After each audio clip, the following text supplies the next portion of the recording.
Boa noite, meus amigos. Começamos mais uma vez invocando a Santíssima Virgem Maria e o Santo Padre Pio de Petreucina para que roguem a Deus que nenhuma injustiça se cometa nesse programa. Este é mais um episódio do AI Outspeak, onde damos vida por meio de inteligência artificial a textos antigos de Olavo de Carvalho. Hoje apresento o artigo Influências Discretas, publicado no Jornal do Brasil em 8 de maio de 2008.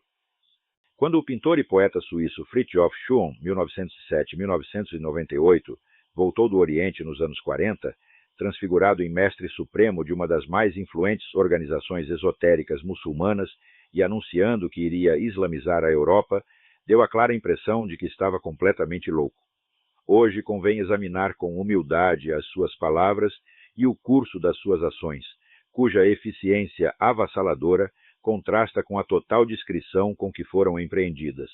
Desde logo, a criação da Tariqa, loja iniciática islâmica, de Schuon, em Lausanne, foi saudada pelo escritor esotérico René Guénon, 1886-1951, como o único resultado promissor obtido pelos seus próprios esforços de 4 décadas. Isso mostra claramente o sentido desses esforços e, malgrado a posterior ruptura entre Guénon e Schuon, evidencia a perfeita continuidade da obra desses dois esoteristas, cujos discípulos respectivos hoje em dia preferem odiar-se mutuamente em vez de celebrar a vitória comum sobre uma Europa espiritualmente debilitada. Na década de 20, Guénon, autor de análises magistrais sobre a decadência do Ocidente europeu, havia concluído que só 3 caminhos se ofereciam a essa civilização: a queda na barbárie, a restauração da Igreja Católica ou a islamização. Quando pronunciou aquelas palavras sobre Fridtjof Schuon, ele já havia desistido da segunda alternativa. O fiasco do Concílio Vaticano II, cujas aparências os papas em vão tentam ainda salvar, veio a provar que seu diagnóstico, em linhas gerais, estava certo. A Europa radicalmente descristianizada é hoje o palco de uma concorrência aberta entre a barbárie e o islamismo. Não há terceira via, aparentemente, civilização laica é piada. A possibilidade de um resgate da opção cristã depende inteiramente da influência americana ou da dedicação admirável de padres e pastores orientais e africanos que, num giro paradoxal da história, voltam para tentar recatequizar o povo que os cristianizou.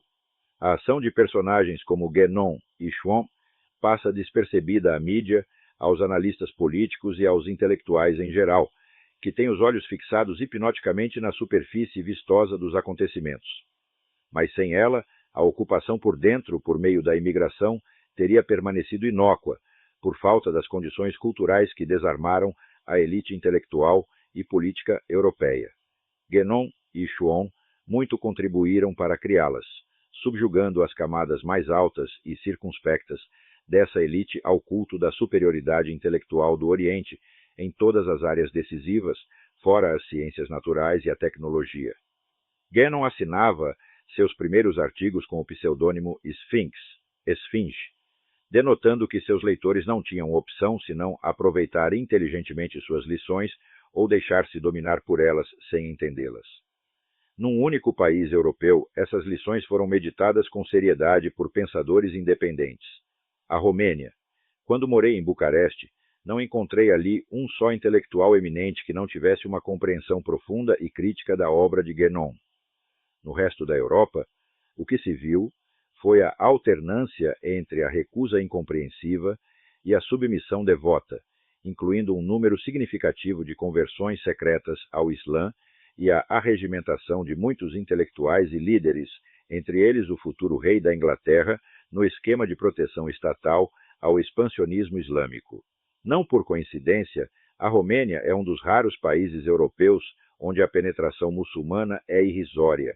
Para fazer uma ideia da força da influência sutil de Guénon e Schuon, basta saber que este último interferiu diretamente na produção da crise entre Monsenhor Lefebvre e o Vaticano, em 1976, e até hoje os historiadores católicos, sejam progressistas ou conservadores, nem se deram a mínima conta disso.